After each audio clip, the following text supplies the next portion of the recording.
It had been happening for weeks. Every night, somewhere between 3 and 4:30 a.m., Helen would stir from her sleep. Not with a start, not from a dream, just awake, as if something had gently pulled her back to the surface of consciousness. She'd open her eyes slowly, the room still bathed in soft shadows. The old street lamp outside cast its familiar orange glow through the curtains, the faint hum of the fridge in the kitchen barely audible. Everything was still, the kind of stillness that felt almost holy. And yet, there she was, eyes wide open, heart calm, but curious. She didn't feel anxious. She wasn't in pain. Nothing about her sleep felt interrupted, except for the fact that it was. She would glance at the clock, 3:22 a.m., then 3:41, then 4:07. Night after night, like a pattern she hadn't chosen. At first, Helen thought it was just a part of aging. Old people sleep less, she told herself, echoing something she'd heard years ago. But deep down, it didn't feel that simple. It wasn't restlessness. It wasn't discomfort. It felt intentional. Not by her, but by something else. She didn't mention it to anyone. Not her daughter, not her doctor, not even her book club friends. It felt too odd to bring up. I wake up at 3 a.m. and just lie there. What would they say? That she needed melatonin? That it was hormones? That maybe she was just lonely?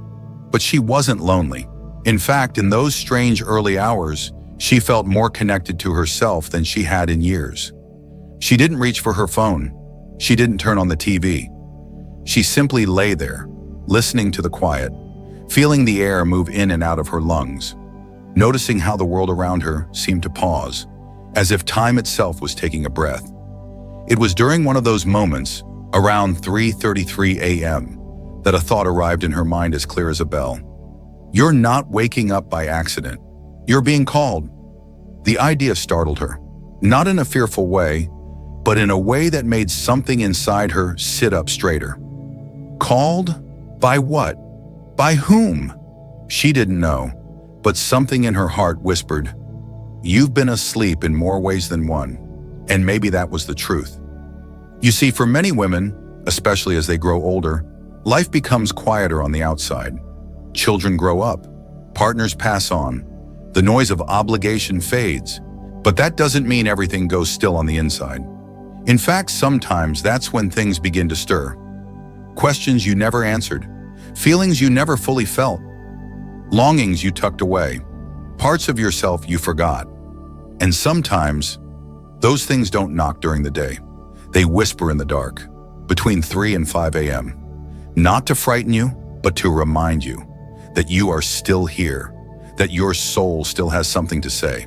Across spiritual traditions, these early morning hours are considered sacred. In some paths, they're called the hour of prayer. In others, the time of the veil, when the boundary between the physical and the spiritual world grows thinner, when the body is quiet enough for the soul to speak. So if you, like Helen, have been waking up in the dark, don't rush to fix it. Don't immediately reach for noise or explanation. Just pause, feel, breathe. Ask, what part of me is trying to be heard? Because maybe, just maybe, this is not a sleep problem. Maybe it's an invitation, an awakening that doesn't start with alarms or sunshine, but with silence and the willingness to listen. Still with me? In the next part, we'll explore what spiritual teachers and ancient traditions say about the hours between 3 a.m. and 5 a.m., and why for centuries they've been seen not as lost sleep, but sacred time. There's something about that hour, between 3 a.m. and 5 a.m., that feels different. If you've ever found yourself awake in that space, you might have noticed it. The quiet feels deeper, the air feels heavier, but not in a bad way. As if the world itself is holding its breath, as if something unseen is leaning in close. In many spiritual traditions, this time is not considered accidental. It's not just a gap between sleep cycles, it's a threshold. In Buddhism, monks begin their meditation well before sunrise, often around 4 a.m. In Christianity, it's called the hour of watchfulness. The Psalms speak of rising early to seek clarity and divine presence. In Ayurveda, this time belongs to Brahma Muhurta, the hour of the Creator, a time when the mind is most still, most receptive, most connected to the infinite. And in Chinese medicine, the organ associated with this time frame is the lungs, believed to house grief and connected to the breath, to letting go. Why does that matter? Because many of us wake up during these hours not with fear, but with something stirring, a thought, a memory, a presence. We may not be able to explain it, but we feel it, and too often we push it away. We turn over in bed, we sigh, we think, why can't I sleep? But what if that moment wasn't a disturbance? What if it was an invitation? An invitation to pause, to meet yourself without distraction, to hear something deeper than the thoughts that chase you all day long, something older than worry, something quieter than pain, a message that can only come through when the noise of the world has finally gone silent. That's what Helen began to understand. At first, she thought her wakefulness was a flaw, a sign of age or imbalance. But over time, she started to feel something shift. In those quiet moments between 3 and 5, she began sitting up, lighting a small candle. She didn't meditate in any formal way. She didn't recite mantras or pray in traditional form. She just listened. Sometimes she heard nothing. Other times, a single word would rise: forgive, rest, trust. One morning, she whispered back, "I'm still here." And the tears came, not from sadness, but from something deeper. A kind of remembering, a remembering that she wasn't just a woman trying to get through the night. She was a soul being called gently awake. You see, the modern world has trained us to fear stillness. We fill silence with noise. We label any disruption in sleep as a problem. But in many ways, these early hours are when your truest self can finally reach you. Not through words, but through presence. If you've ever woken up and felt that something, you don't know what, is near, it might not be imagination. It might not even be a dream. It might be something real and timeless. Maybe it's your intuition. Maybe it's your ancestors. Maybe it's a part of yourself you thought you lost long ago, whispering, "I'm still here, and I have something for you." And here's the beauty of it. You don't have to explain it to anyone. You don't have to believe in a specific faith or follow a specific ritual. You just have to be present, to sit quietly, to listen, to honor that you are being invited, not interrupted. These moments are not empty. They are full of you, and full of something much greater than sleep. Still awake?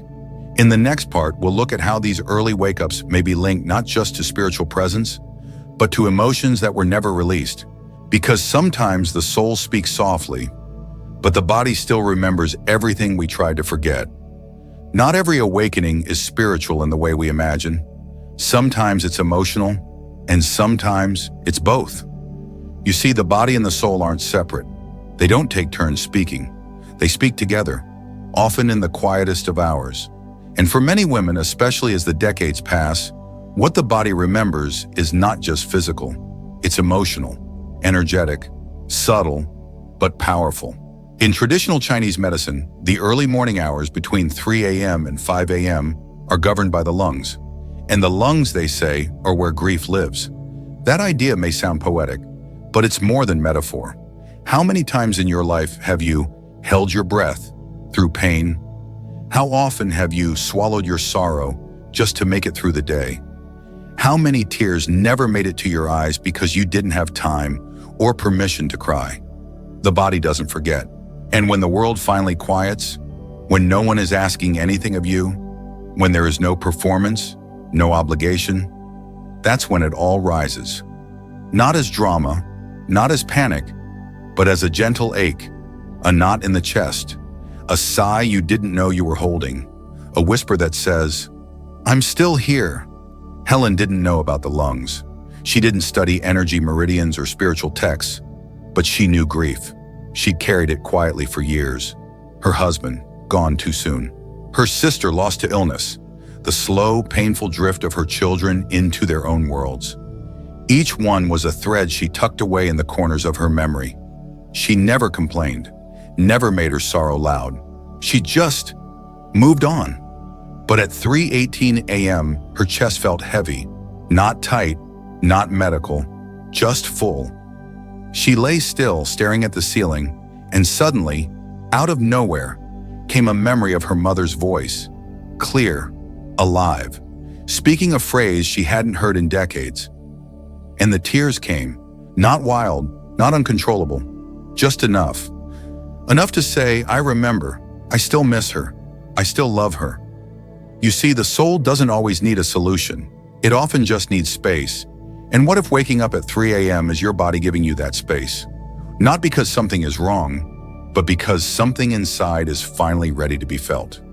We're taught to treat wakefulness as a problem, to shut it down, to override it, to fix it. But sometimes that wakefulness is the most honest part of our day. Because in those early hours, your heart doesn't wear makeup. Your mind doesn't edit its thoughts. You are simply you.